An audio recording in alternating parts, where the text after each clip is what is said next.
Hi, this is Takashi Naro from Jazz Love Japan. Today I just want to talk about you know, Charlie Parker, the bird, because today is the last day of the February here in Japan, and as you know, the next month is going to be the, you know, Memorial Day for the Charlie Parker, the bird. I don't know how many years. I think he died on 15th. Let me check. 12th, sorry, 12th of March in 1955, right? Yeah, that's the day he died. And I have no doubt, and all of you guys, have no doubt that he's one of the most influential and important jazz legends in the entire jazz history, right? And of course, I love the bird, very, very much. And I have many CDs, actually, but not the LPs. And, it is sad that, commercially, as I am a seller, his albums, the LPs, even on the Dial and, Savoy and a Verb, have no, much value.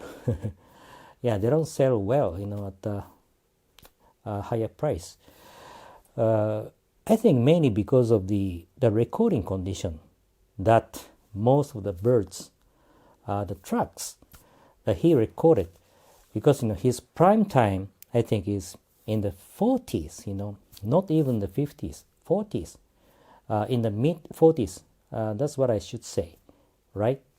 On Savoy and the Sam, on Dial, he performed a very good, alto saxophone together with his partner, Dizzy Gillespie, and the rest of the members, right?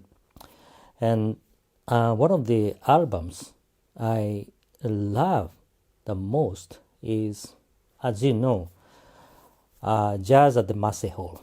Yeah, on debut label, right? Of course, I don't have the original, but I have the reissue by I think Victor Music Japan, and yeah, that album is very good. Although his credit, I mean, his name is, not indicated as Charlie Parker, Charlie Chan, right?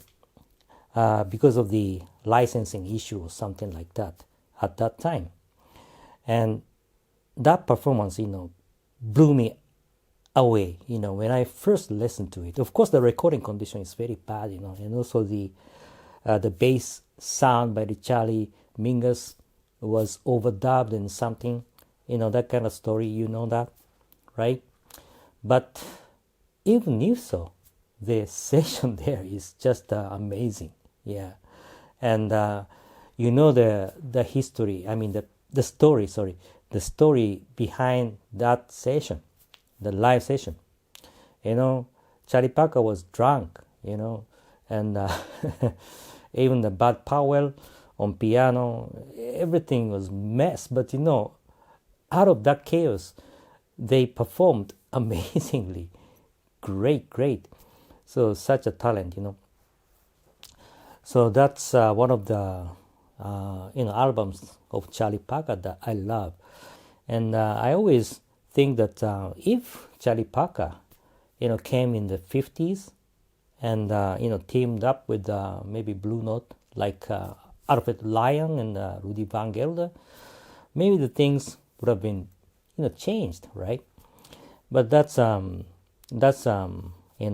dream that I always think of, but it never came out like that. But still, Charlie Parker is one of my best jazz musicians all time up to now, from the first time that I listened to the jazz music. Really, he made a very, very big impact to the musicians who are to come in the later years, right? Because without him, I think the modern jazz or the hard bop would have been nothing, I think the hard bop would not have been there, right? Because of Charlie Parker and the rest of those musicians, at that time, Dizzy Gillespie and Max Roach and the Bud Powell and the rest of the legends, right? And I think the greatness of Charlie Parker is one of the greatness of Charlie Parker is that his ad lib, improvisation, right? I think up to now, no alto saxophonist or the saxophonist as a whole can beat the Charlie Parker, really, in terms of the technique and also in terms of the improvisation. His improvisation is just amazing. At certain time in the year, I always come back to listen to Charlie Parker, to just enjoy his improvisation. That's all. It's just amazing in art, and his way of expressing his inner kind of energy, or sometimes anger, or sometimes the fire against the society that he was living in because of the social economical background that he was living in, right? Hard time at that time. And the way he wanted to express his anger and his energy is to play the alto saxophone, through music, right? That's why I love Charlie Parker, really, really. And I think Charlie Parker and the rest of those musicians at that time in the 40s, paved the way for the real jazz, the modern jazz. Now we call modern jazz, right?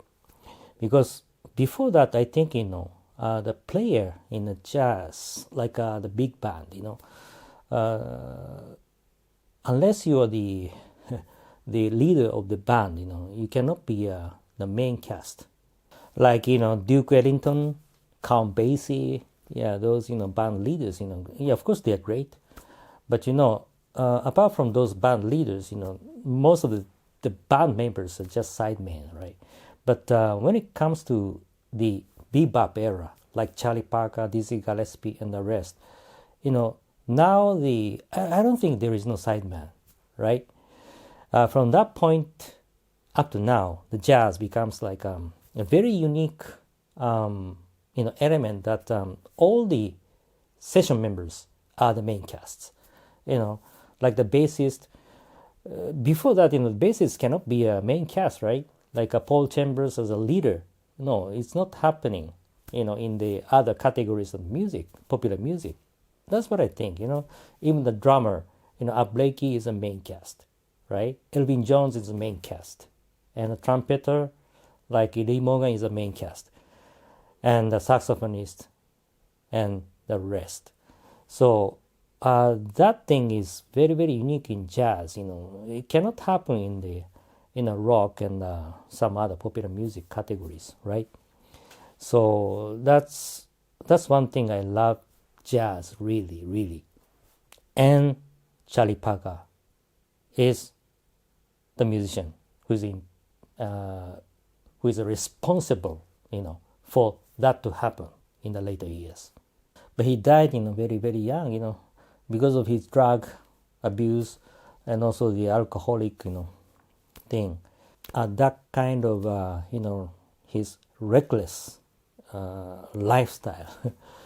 He was known for the person who never, returns the money, right? He borrows the money from everybody, but he never returns the money. That kind of thing, crazy. But still, he's a legend and one of the most influential jazz musicians in the entire jazz history. So God bless his soul. That's it for today. I hope you like it. And this is my personal thought on the great, great Charlie Parker. Thank you so much. And I'll see you next time. Bye bye.